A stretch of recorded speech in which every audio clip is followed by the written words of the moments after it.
Hey guys, it's Coach Brian Nugent again, and boy, I tell you, we got a fantastic edition of Coffee or Tea with Coach B, and I got my buddy James, aka William Wallace from Scotland, okay, joining us today.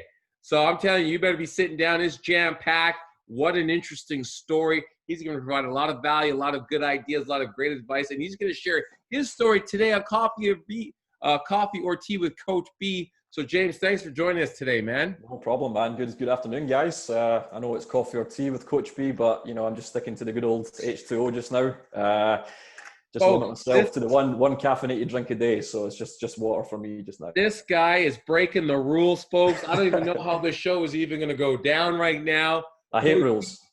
Coach B's got tea. He's got H2O. I hope they're going to air this on YouTube, because I know with the censorship these days on YouTube, they're going to be like, he's breaking the rules and we're not airing this. So I hope, this is not going to cause any problems. Well, Coach B's got some tea, and he's got some kombucha tea, which smells quite yummy and nice. Very hot, fresh off the pot. So James, thanks for joining us today. Really appreciate it's a pleasure. Yeah, really appreciate having you joining us. And obviously you're from Scotland. You've been here for 18 months. Yeah. You seem like you're a go-getter and quite the adventurous soul. I know you're a single child. So James, tell us a bit about you. Tell us how you got to this point, coming from Scotland, being here for 18 months. Apparently you got a degree in marine biology. Yeah. Right? Yeah. So I'm quite curious, about you. And tell us a bit about yourself. Yes, so I'm 27 years old. I was born and raised in a little town just outside Edinburgh, capital of Scotland. And I had a great upbringing. I don't have any siblings, so I was pretty spoiled as a kid.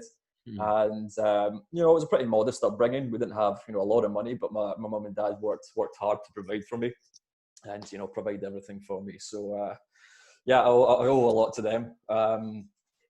So I mean, I'd done pretty well at kind of high school, and I was always a pretty good student. And after that, I decided to kind of follow my passion and my interest, which was marine biology. It was always, as a young kid growing up, every single birthday was spent at the aquarium. That was, I always just loved the ocean and loved animals. So, I put that together, and I decided to go and study marine biology at university. Wow. And so I got through my honours degree, and along the way, I'd done a volunteer program over in Cambodia for a couple of months, where I learned how to scuba dive, and I worked with a conservation agency over there, just doing some surveys, reef surveys, and some seahorse research. And the very first time I tried scuba diving in the ocean, man, I just fell in love with it, and I knew that was something that I wanted to kind of do for a living at some point as well. So, went on to do my master's degree, and coming out of that, I was kind of at like a crossroads in my life. I had a few interviews for graduate jobs, I kind of thought of, the idea of settling down in Scotland, getting into the rat race, and just, being cuffed by those golden handcuffs and just stuck in a job. And I was like, nah, this isn't I need to go out and experience the world a bit. So I decided to pack up and leave Scotland, to the dismay of my mum, my poor mum. She, just because it's only me, she was a bit upset with me leaving, but my parents are so supportive of everything I want to do. So they were pretty happy with it. Yeah. I mean, so James, tell us about, obviously you're 27, you got up, you packed up, you left Scotland. You didn't even just leave Edinburgh, you left the whole entire country, yet alone continent. Very few people are capable of doing that. When did you start having this feeling inside of you of, what, I think I need to explore the world, I need to get up and go? Was that later in your 20s, or was that something you always knew from a young kid? I think I knew from a young age. Growing up watching like nature documentaries, I was like, I want to go and see all of these incredible places all over the world. And that volunteer program that I'd done in Cambodia, it kind of opened my eyes to all of these, just how different cultures, different nationalities live their lives. And it's very humbling, and it gives you a lot of perspective, because being from Scotland, it's a developed country. It's a lot like Canada in terms of the kind of standard of living and the values. And you know, it gives you a lot of perspective because we're so lucky to be born somewhere like, you know, like the UK or like Canada. So yeah, I wanted to experience as much of that as I could, and because it's a great learning experience, like learning from different cultures and different ways of life. Yeah, it teaches you a lot. So. How challenging was it for you for your mother to have to deal with you leaving Scotland, you being her only child? I think it was pretty tough for her. Yeah, every time I go to the airport, she's always in tears. Yeah. Yeah, I don't know if she'll watch this, but she'll probably hate me for saying this. But yeah, it's tough for her. But at the same time, she knows. Like I'm always keeping in contact with her. I speak to her almost every day, and like now vacations are always going back home to Scotland to visit. So yeah, it was tough for her, but she knew this was my passion and this is what I wanted from life. So she was very supportive of me doing that. So Yeah. Okay. So you're 27. You studied in marine biology. Is that what you're doing now, or what are you no, currently doing as a career?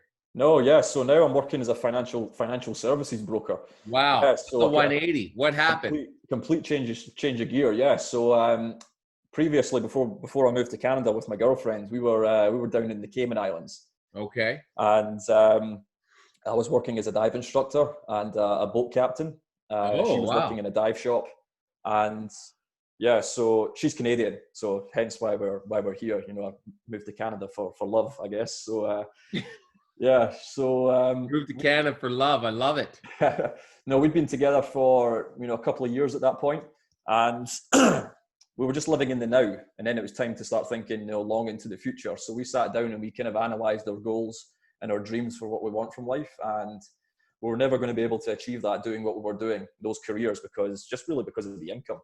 And we were just always attached to our ability to make income. We were just putting in the hours and exchanging our time for money, so it was never going to work. So we knew we had to get into a different industry, and financial services it's not going out of fashion anytime soon. It's something that people always need, and it's very lucrative. So that's why we made the change. It's where we're going to be able to achieve our goals. So Nice. Okay. So now, obviously, James, you train at Pickering Fitness and Wellness Centre. You've been there for a few months now. yeah. Why are you, what is it about exercise? What is it about staying healthy? What motivates you to do that?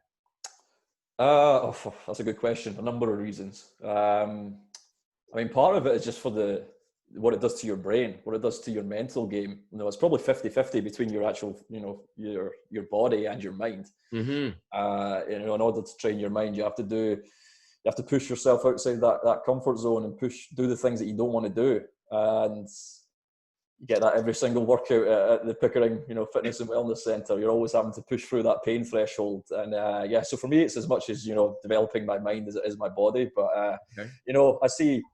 I see older people, or even not, typically that old, people in their 50s and 60s, Yeah. and you can tell they've not looked after themselves throughout their life, and they're in bad shape, they're struggling health-wise, and I look into the future a lot, and I kind of see these people, and I'm like, I don't want to be like that when I'm in my 50s and 60s. I want to be able to still work out, still travel all over the world. I want to be able to scuba dive still, and when I'm deep into my 60s, 70s, 80s. So I'm going to have to look after myself. So yeah. Got you. Now, I noticed that when you talk about, I mean, obviously for a lot of people right now, COVID-19, this is where we're at, those that are watching this video, it's, I believe, June 14th, 2020. We are in the era of the COVID-19, and you bring up about, mental health and getting the mind right and keeping it sharp. Obviously, exercise helps with depression, anxiety. It is the most powerful drug in the world that anyone for sure. can do. Yeah. Could you elaborate more on what it means when you say, getting the mind right? What does that mean to you? So everything in life is a mental game. Everything that you do, and yeah, it's so important to keep your mind healthy. And people don't focus on that enough. But we're not taught to focus on that enough growing up, and then especially from doctors and other people in the medical world. I feel like exercise is a great way to train that mental game. And Yeah, I don't think enough focus is actually put on that. You know, where people are getting pumped full of drugs and pills in order to fix something that could be fixed otherwise with just a good workout. And that's maybe just my opinion, but that's how I Yeah. feel. Oh, absolutely. Absolutely. Where would you be if you didn't exercise? In terms of what? In terms of my Like, health, or yeah, health wise, like let's think about, James, if he never, like if I thought about myself, if I never exercised, I yeah, know I'd be fat. yep, My muscles would be, my joints would be inflamed. hmm I would feel incredibly lazy and I'd feel like a loser. Like those are the first things that come to my mind, yeah, yeah. right? What Uh, comes to your mind, James, that doesn't work out and who's not taking care of himself? Yeah, probably overweight. Yeah. I mean, I've always been like, I'm kind of tall and lanky. You know, I'm 6'2". I've got long limbs. I've always been the kind of, the very stretched out string bean kind of figure. But yeah, there was a point in my life where I didn't really work out regularly, and I saw pictures of myself and what I used to look like, and my face just looked bigger. And even though I was still like lanky, Yeah. I had a bit of a belly. I had Yeah, a beer that skinny belly, fat, as we would say. a skinny fat. Yeah, I had a little beer belly, and my face looked like wider. Yeah. So I see those old pictures of myself, and I don't want to sound vain or anything, but like I prefer the way I look now. Yeah, And yeah, yeah. No, that's not vain. There's yeah, nothing wrong with looking good. yeah, Yeah. and yeah, the feeling like a loser is as well. Yeah. Yeah, like if I miss if I like I try to work out every single day, and if there is a day that like I don't work out, I feel like a loser. I feel Yeah. like, Oh, oh man, you okay. dropped the ball. You should have done that. So yeah. Yeah. Now, when it comes to working out, what motivates you to work out? Now, is it easy for you to work out? Do you have to kick yourself in the butt to work out? I know some people, they're so excited for their workout, they can't wait. I know Yeah, personally, I've been working out pretty much my whole life. And yeah, I can say firsthand, even though being a professional football player, first round draft pick, world class athlete, and somebody who's gifted in sports and body movement, I'll be honest, for me, I don't get excited about, oh, I can't wait to work out. Now, that would shock a lot of people, but I'm just being honest. I just do it because I know that if I don't do it, the repercussions are far more severe. That's yeah, just my take. What yeah. about, what is it for you? Yeah, I mean, at the moment, like, I still enjoy it. Okay. I enjoy the grinds, and it's become a routine for me now. Um, I work out in the morning every day. I always make sure I get it done early in the morning. Like I get up at like 5:30 every single morning, and get my workout in usually at about like 6:37. And so it's just become a routine for me. In the beginning, like it was hard to drag yourself out of bed and get into that routine, but yeah, I still enjoy it. It's not got old yet, so yeah, Yeah. it's as much of a hobby for me as it is just something that I need to do to just keep growing. So Okay, good, good. Okay, walk us through a typical day, James, of what you typically eat. Breakfast, lunch, and dinner, and what times you eat at. yeah, I'm vegetarian. My girlfriend's vegan, and I do all of the cooking at home. So I usually cook predominantly plant-based anyway. So the only times I'll have like animal products is eggs. I'll have eggs pretty often for breakfast just because it's kind of quick and easy. Hmm. And dairy is really just kind of like a treat every now and again. So yeah, so after my workout in the morning, I'll have a smoothie, and usually have eggs with some avocado and a slice of Hmm. toast. I bake my own bread as well, and so that usually. Can you hear me Hmm. still? Yep. Yeah, I can hear you. Go Yeah. ahead, sorry. So that's usually at about kind of like 7:30, 8 o'clock. I might have a snack in between then and lunch, which is usually be like a bit of fruit, or I make these like little energy balls, which is like dates and peanut butter, seeds, everything. So Okay, yeah, yeah. some of that. Lunch. I cook. I love to cook. It's another hobby of mine. I cook so many different dishes and different foods from all over the world. So I just pack it with a lot of protein, so a lot of beans, pulses. I use a lot of whole grains, so like brown rice, quinoa, things like that. So I like bowl foods, have like a base and then just kind of work around that. Yeah. Tofu, tempeh, things like that. And Okay. lunch is just kind of more of the same. So Okay. yeah, So your wife's a vegan, you're a vegetarian, yeah, right? It seems like there's this, shift that's happening in society where yeah, people are going into this, meatless world.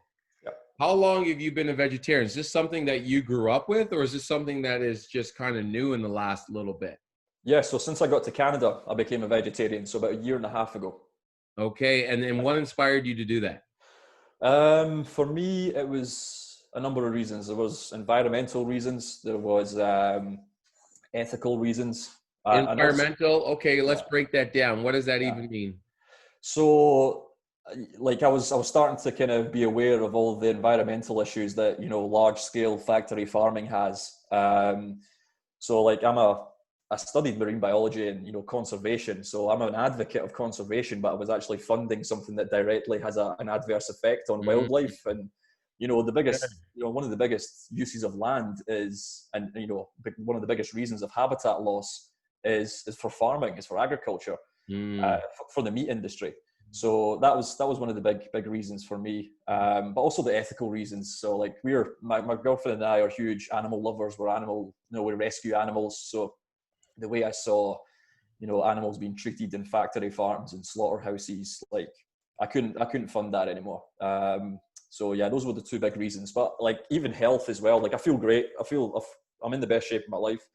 Um, I mean, a lot of it is to do with the workout regime, but I think a lot has to do with the whole foods, mostly What plant-based diet I'm on as well. what type of changes have you noticed from? Because obviously you're working out before Yeah, eating meat and exercising.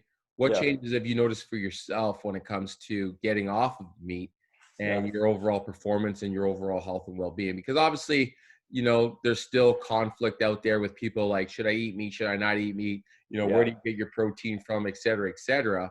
But Hmm. clearly you and millions of others have demonstrated otherwise. What would you say to the people that are like, no way, I'm not going to get off of meat. I love my meat.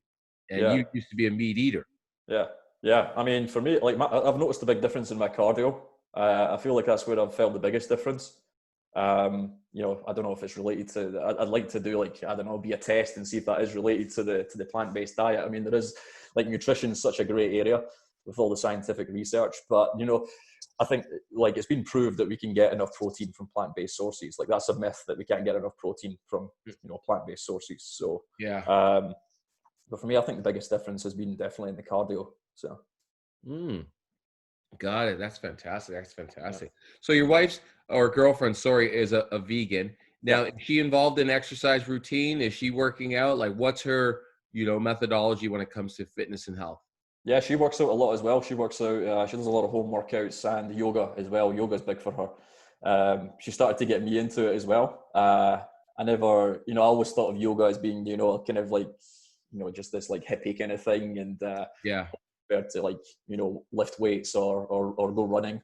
But like I'm not as flexible as I once was. Mm. I used to do so. I used to do karate. That was always my sport growing up, martial arts. And I was so flexible back then, but when I gave that up, like I've just stiffened up. Like Oh, I need to get my range of motion back. So I do yoga with her every now and again, and that's starting to help. It's like the benefits from that are like incredible. yeah. Um, so yeah, that's what she does at the moment. Yeah. Absolutely, absolutely. So what do you do to stay motivated, James? You seem like a motivated guy. You're very optimistic. What are you reading these days? How do you consume your time in regards to keeping your mind right, just Yeah. besides eating well and exercising? So I read a lot. I read a lot of self-development, self-growth books. I What are listen you to a lot reading of right now? At the moment, I'm reading a book called Think Like a Slave. No, Work Like a Slave, Think Like a Master. Mm, Yeah, so it's by Collis Temple. He's a successful businessman. He kind of talks about his story, and yeah, I like reading about people that have succeeded, come from rough upbringings and succeeded. You know, you if your story was all, if you're not going to read a biography where someone has had it all easy all of their life, and it's not very inspirational. So guys like David Goggins, he's an animal, man. He's insane. Like if I'm not feeling it one morning, I yeah, just go on David Goggins' Instagram page and I just watch one of his videos and I'm good to go. Like that's me yeah, ready. yeah. Jocko Willink as well. He's awesome. I listen to a lot of podcasts. I don't really like if I'm driving somewhere or if I'm taking the dog a walk, I'll always like stick a podcast on just to keep the mind Keep the busy as mind right. well. Yeah. So a lot of Joe Rogan podcasts, like I really enjoy listening to him and a lot of the guests he has on. So yeah, that's how I keep motivated and working on the mind. Okay. So you find that you consume those things in order to keep you aligned with your overall vision. Yeah, exactly. Yeah. Yeah. And Keep me on what the is right your path. overall vision, James?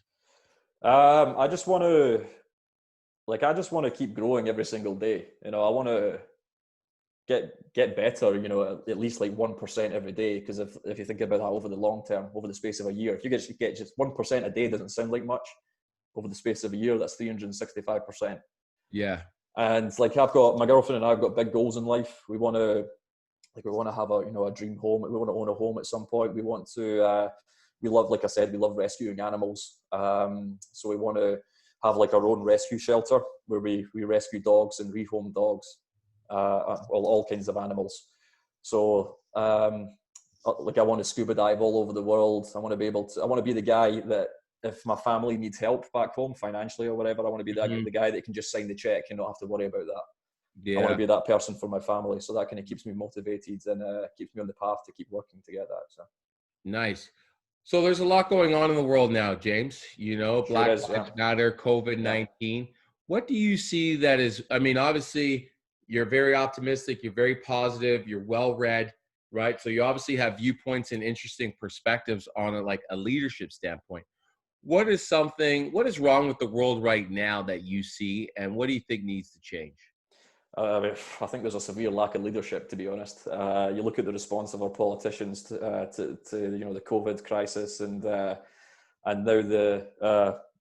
all the Black Lives Matter demonstrations, and it's I don't want to get too deep into politics, but I think the response from a lot of politicians has been terrible.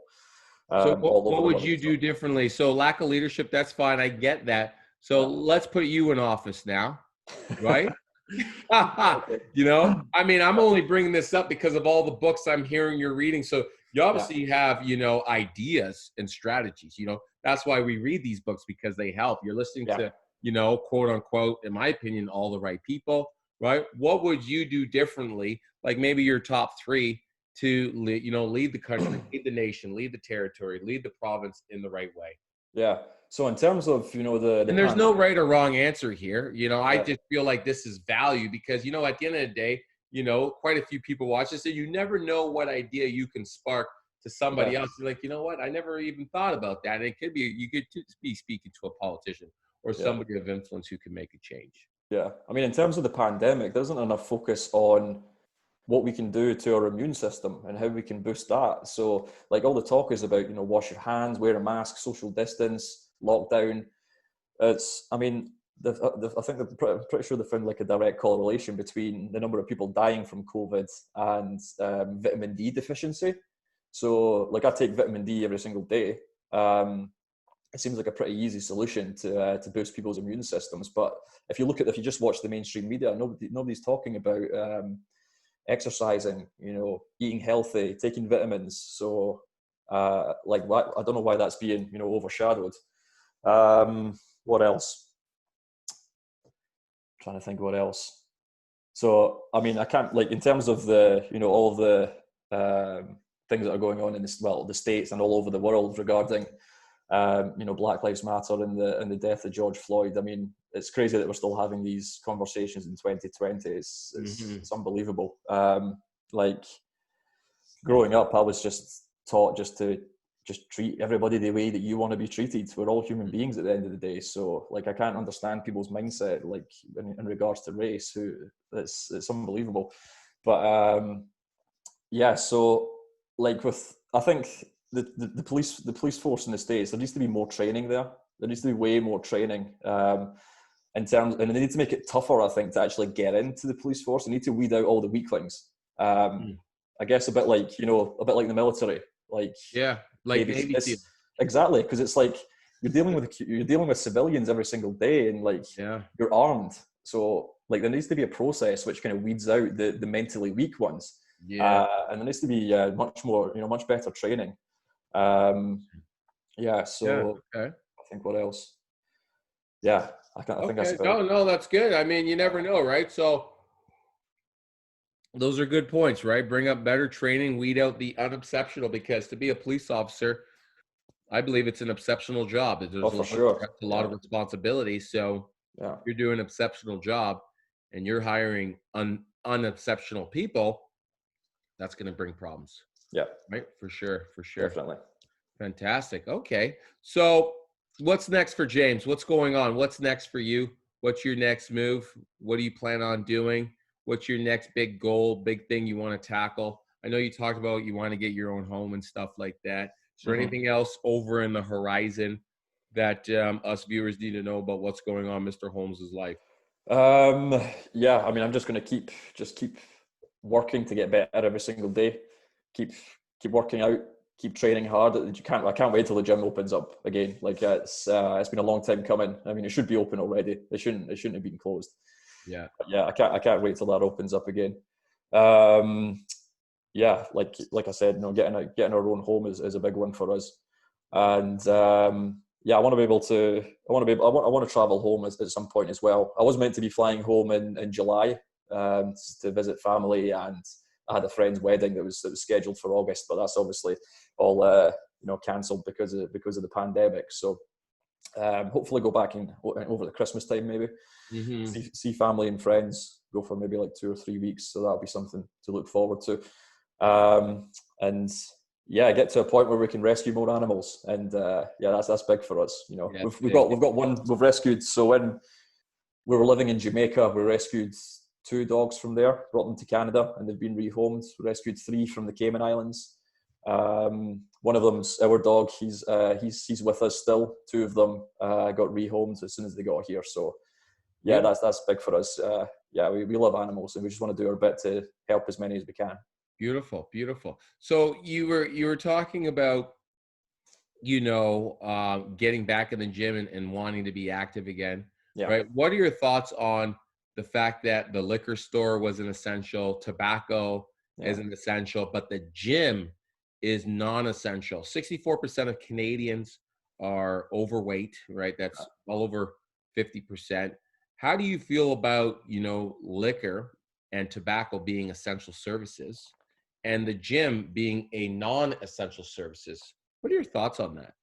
seems a bit backwards to me. Yeah, but in terms of liquor, I think I understand. So when I first heard that, I was like, that's ridiculous. But then, when alcoholics, if they don't have access to alcohol, their withdrawals can be pretty serious, and I think it can even lead to death. So I can see that point for keeping it open. But is So, AA so that means considered essential? everybody Or? that goes to the LCBO. Yeah. Everybody, how many people that go to the LCBO? For every 100 people, how many of them you think are a bona fide alcoholic? Because Who I'll tell knows? you right Yeah. now, a lot of people I know, like if I look at all my neighbors, right, they must be all alcoholics because, when it comes to cycling Fridays, Yeah. it's nothing but liquor. So Yeah. tell me. Yeah, go ahead. I mean, it does sound backwards to me. The benefits of going to the gym like way outweigh. Obviously, like just alcohol doesn't really have many positives. Doesn't really have many benefits to you. Yeah. So yeah, it doesn't really make a lot of sense to me.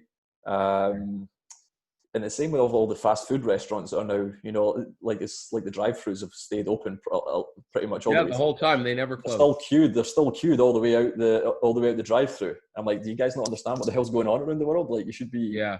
This should be a time when people should be taking their health more serious than ever. And I mean, at its core, it's a lack of education, I think. Mm. Um, but you have to take that upon yourself as well to actually go out there and educate yourself. So. Mm. So what would you do differently if you were in power and you had the powers that be and you were in charge of COVID, we'll say for the state of Ontario, which Right. is where we are right now, based out of Canada. What would you have done differently, given the fact that, they wanted you to shut down? How would you have done it differently in regards to like mental health, gym, exercise, tobacco, LCBO, et cetera, et cetera? What would have been your Yes. approach? So, yeah, I mean, I think a more kind of selective lockdown would have been a better idea. Quarantining maybe people that are at higher risk, the elderly, locking down nursing homes, people that are unwell. Have previous health conditions, the overweight, but, you know, letting the healthy people, you know, kind of make the choice themselves, obviously still taking the precautions to social distance and, you know, wear a mask and you know, sanitize. But yeah, I think a more kind of selective lockdown would have been more efficient, because I mean, this has turned obviously into a big financial crisis as well as a health You crisis. work in finance. Yeah. Yeah. I mean, we're still staying. I'm very fortunate that I can still stay productive. You know, all of our business is online, so I can do everything over Zoom. But yeah, I think a bit more of a, because like the economic, you know, the ramifications of, you know, shutting everything down is, you know, like I think you were speaking about it earlier today. Suicide rates have gone up pretty drastically, and a big part of that is because I think people feel like they don't have a purpose because they can't go to work. There's all the stress regarding people's finances. Debt is looming. You know, the debt ratio is higher than ever in Canada. So, yeah, definitely different choices could have been made. Yeah. Interesting. All right, James. You know what? That was a great interview. I really appreciate everything that you've said. I think it was really good value. Right. Let's do a little bit of rapid fire. Sure, go for it. Okay. You ready? Let's get one of these hit drills we've got. Okay, here we go. A place that you haven't been that you'd like to travel to. The Galapagos Islands. Galapagos Islands. Okay, where is that one? It's just off of Ecuador, South America. Okay, nice. Great scuba diving. You see all the big stuff there. So I know you're in marine biology and you love animals. What's your favorite animal? A great white shark. Great white shark. What's an animal that needs to be protected more? Sharks. Okay, great. Sharks. Okay. Favorite soccer team? Rangers. Glasgow Rangers. Okay. Soccer team you hate the most? Celtic. Celtic? Okay. Did Jim put you up to this, Jimmy? Oh, no. But I mean, I know you're Scottish, you're into soccer and all that. Okay.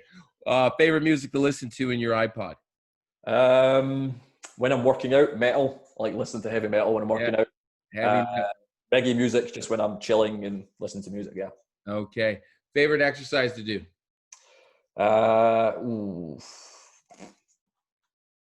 Just love the barbell. Yeah, barbell. Okay. Least favorite exercise, one you hate the most? Burpees. A food you can't stand that people eat? Eggplant when it's not cooked right. Oh, yeah. Okay. A food that you die for on any day of the week? Tempeh.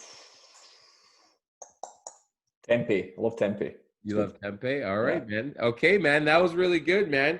James, thank you so much for coming to Coffee. It was a pleasure. And your H2O. I'm going to have to edit that out and put a coffee symbol in front of that, or a tea symbol. Right? Thanks for coming, buddy. That was a great interview. Cheers, yeah. Cheers, buddy. Hold on.